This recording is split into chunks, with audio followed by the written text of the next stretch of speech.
ഇത് ഉത്സവരാവ് ഭജനോത്സവരാവ് ഇത് ഉത്സവരാവ് ഭജനോത്സവരാവ്.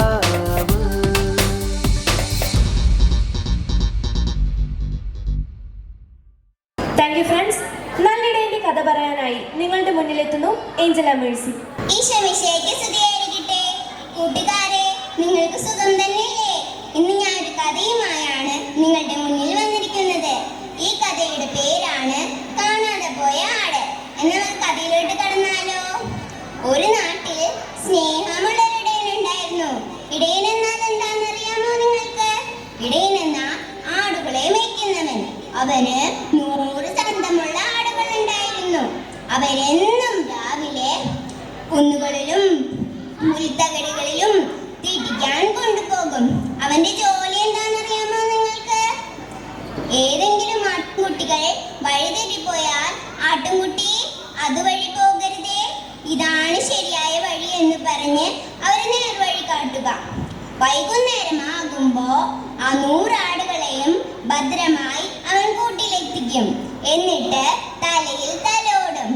ഒരാടിന്റെ തലയിൽ തലോടിയാൽ ബാക്കിയുള്ള 99 ആടുകളും സ്നേഹത്തോടെ അവന്റെ ചുറ്റും നിൽക്കും.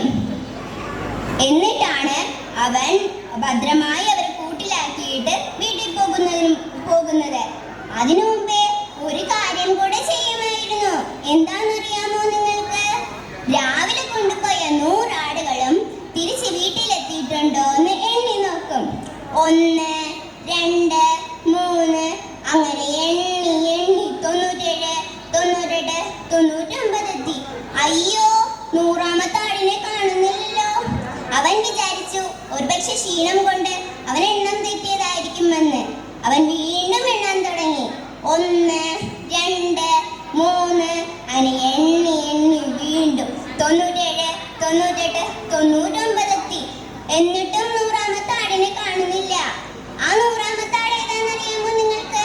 നേരത്തെ മേഞ്ഞുകൊണ്ടിരുന്നപ്പോൾ കുറുമ്പ് കാണിച്ച് വികൃതി കാട്ടി അങ്ങോട്ടും ഇങ്ങോട്ടും ഓടി നടന്ന ആ ആട്ടിൻകുട്ടിയില്ലേ, അവനെയാ കാണാതായത്. അവൻ ആ കുസൃതിയായ ആട്ടിൻകുട്ടിയെ അന്വേഷിച്ചു പോകാമെന്ന് തീരുമാനിച്ചു. അവൻ ബാക്കിയുള്ള 99 ആടുകളെയും കൂട്ടിൻ്റെ അകത്താക്കി വാതിൽ കയറുകൊണ്ട് മുറുക്കി കെട്ടി. അതെന്താ ചെയ്തതെന്നറിയാമോ? അവൻ തിരിച്ചു വരുന്നത് വരെ ആട്ടിൻകുട്ടികൾ പുറത്തു പോവാതിരിക്കാനാണ് അവൻ അങ്ങനെ ചെയ്തത്. വഴിയിലെല്ലാം ആട്ടിൻകുട്ടി നീ എവിടെയാ, കുസൃതിക്കുട്ടി നീ എവിടെയാന്ന് വിളിച്ചുകൊണ്ട് നടന്നു. അപ്പോഴേക്കുമാണ് കാറ്റും ഇടിമിന്നലും മിന്നലും മഴയൊക്കെ വന്നത്. വഴിയിൽ കല്ലുകളും പാറകളും കുഴികളും മുൾച്ചെടികളൊക്കെ ഉണ്ടായിരുന്നു. അതുമാത്രമല്ല അവന്റെ കാല് മുൾച്ചെടികൾ കുത്തുന്നുണ്ടായിരുന്നു. എന്നാൽ അതൊന്നും കാര്യമാക്കാതെ അവൻ ആ കുസൃതിയായ ആട്ടിൻകുട്ടി അന്വേഷിച്ചു പോയി.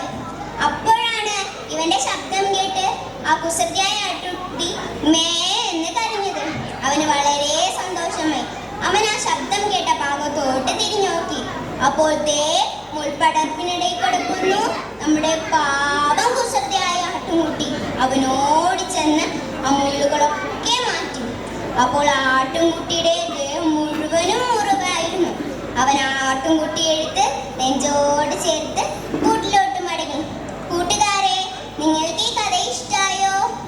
ഇതിലുള്ള ആട്ടിടയനാണ് നമ്മുടെ യേശുക്രിസ്തു. ആ കുസൃതിയായ ആട്ടിൻകുട്ടി നമ്മൾ കുസൃതി കാണിച്ച് ദൈവത്തിൽ നിന്ന് അകലുമ്പോൾ ദൈവത്തിന്റെ മനസ്സ് വല്ലാതെ വിഷമിക്കും. അവൻ നമ്മുടെ പുറകിൽ കൂടെ വന്ന് തെറ്റിൽ നിന്ന് നേർവഴി കാട്ടി തിരികെ ജീവിതത്തിലേക്ക് നയിക്കും. കൂട്ടുകാരെ, നിങ്ങളെല്ലാം